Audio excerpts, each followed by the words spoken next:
Hi guys, welcome to another beer review, and yeah, I should really stop doing these videos when I'm a bit further away from camera, because you can just tell how fat I've become. But anyway, we're not here to talk about that.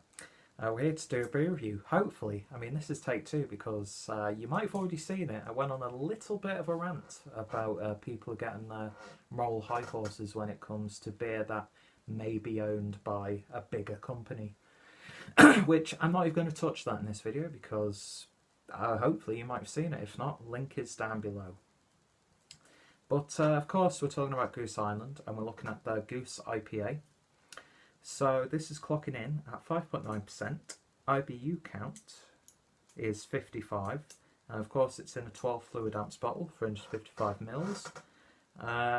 Goose Island Brew Company, who are now situated in Chicago, Illinois, Baldwinsville, New York, and Fort Collins, Colorado. Is CO Colorado? I apologise for my geographical ignorance there. And yeah, so this is a fairly well regarded and well respected IPA. Heard so many of my friends talking about this beer over the years, and now, you know, we've got pretty much most of the, well, I don't know actually. Yeah, we've got a good selection of their core range available in supermarkets, and you do find the odd bottle making its way into bottle shops, but I don't know, I've not really seen too much action on the Goose, the Bourbon County stuff, or like the more barrel-aged higher ABV beers, like the specialty limited release ones. Just never seen them myself, and I've never really seen them online, but I'm sure there would be bottle shops that get like 2 or 3 bottles in sometimes and that sort of thing. And, well, that's the thing in it. I know Goose Island, going into the thing that I said I wouldn't talk about, I know Goose Island are owned by, is it AB-InBev? I can't remember, because I really, frankly, don't give a shit. So you've got all these people who are like, I'll never support Goose Island ever again, but they're always the first fuckers to queue up when there's Bourbon County. So you might want to rethink your moral high ground there, ladies and gentlemen. But anyway, we'll leave it at that. Actually, I can't remember who owns these. It's terrible. I make these points and I can't even tell you who does. It's not really written on the bottle anywhere. Yeah, let's just leave it. Anyway, beer goes off on the January, February, March, April, May 2018. No, dickhead. The 5th of April 2018. Learn to read. Yes, it's a mess. It's an absolute mess, but fuck it. Entertainment value for people, hopefully. I don't know.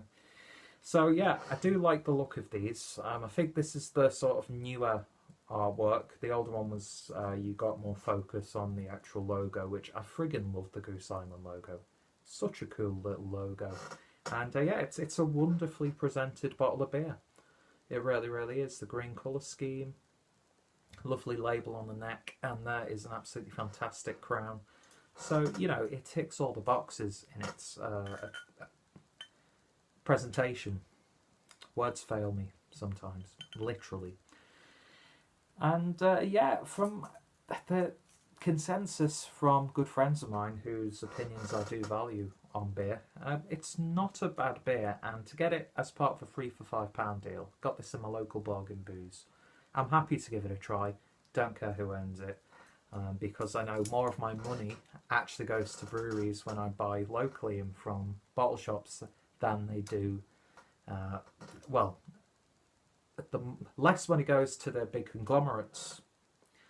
You know what point I'm trying to make? Yeah, I'm a bit all over the place with this video, aren't I? What I'm saying is, me actually supporting local bottle shops and going for the smaller craft breweries, it balances it out tenfold, because I know there's more money directly going back to the craft beer industry from buying 2 or 3 higher ticket beers than me paying like 1 or 2 quid for a big beer. Do you know what I mean? That's the sort of thing I'm trying to make. So I'm not an enemy. I support the craft beer movement with my head. I don't use my friggin' heart. You know, because if you start thinking emotionally, you kind of do stupid things, don't you? But anyway, we're not here to talk about philosophy or capitalism. So we're here to talk about beer. So let's get it opened and see what we get. So a nice bit of smoke that carries on pluming out using my BeerVentures glass, which was a fantastic little shop in Munich. Hopefully I can get over there again at some point next year, because I'm hoping to go to the Regensburg Craft Beer Festival in May.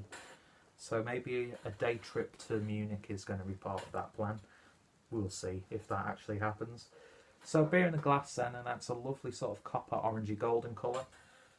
Lovely clarity in there. There is a tiny bit of haze, but I'm saying that's more down to chill haze than anything else. Nice slow carbonation there. Although that being said, I have the little bits and bobs of sediment in the middle. I can't really tell. It could be just a really dirty glass.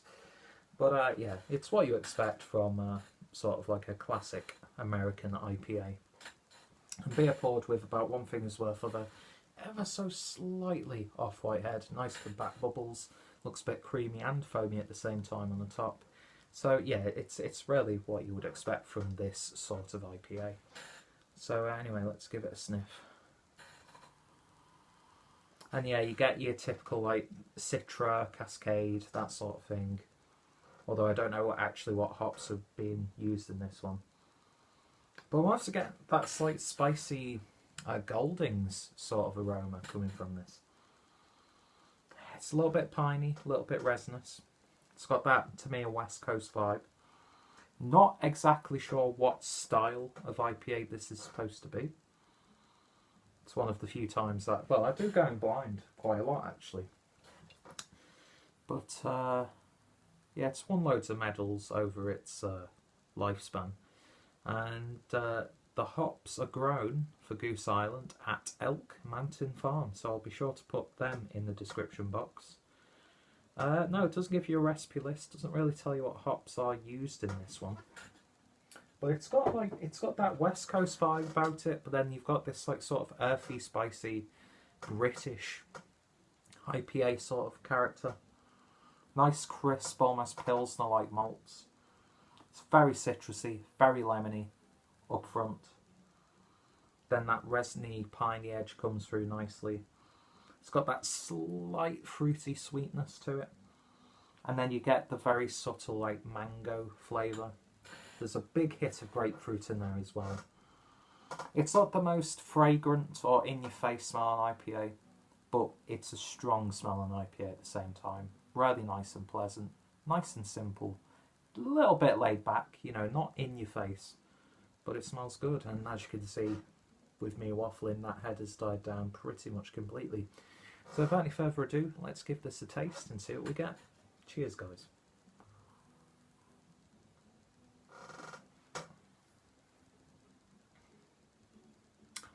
Yeah, it's got that big, bold bitterness in there.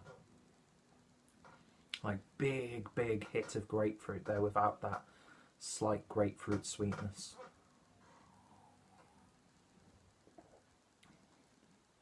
It's spicy, it's earthy, and yeah, it does have that sort of like traditional English pale ale flavour to it, almost blonde ale character, or golden ale. Very resiny. It is very, very resiny.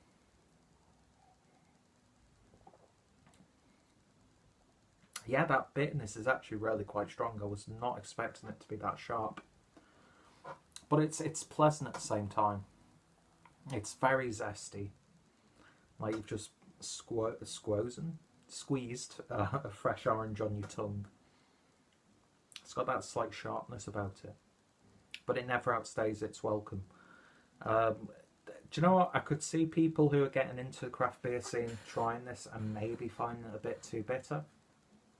For me personally, it's a noticeable bitterness, but it's, I wouldn't say tolerable because it's enjoyable. It's just a little bit more bold and sharper in that regard than I was expecting.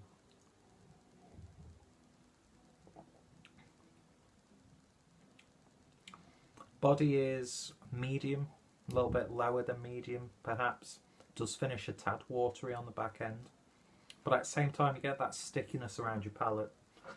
The body does hold those flavours because it's not, like the aroma suggests, it's not too in your face. It's, to me, it's a well brewed yet somewhat standard IPA, which, you know, it's fit for purpose.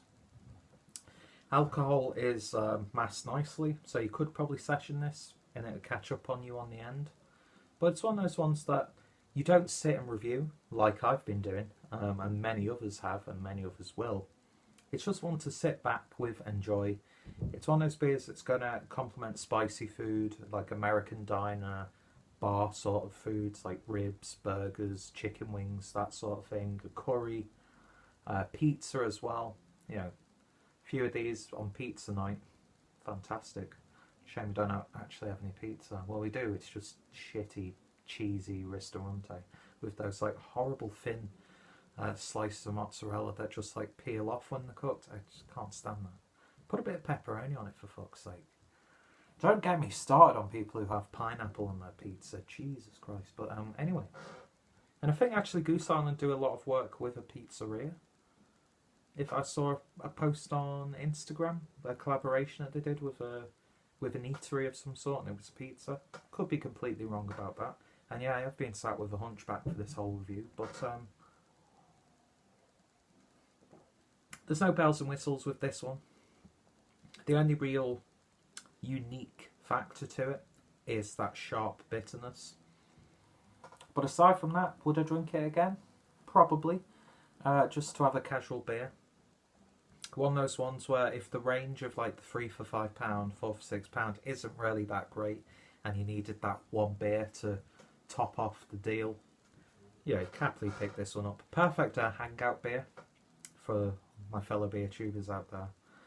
And yeah, I can see why it has its acclaim, but in this day and age, I think craft beer, it's evolving so rapidly with such big strides at times that it is sort of like lost in the background, but it's strong enough to stand up and say, listen, I'm a good beer.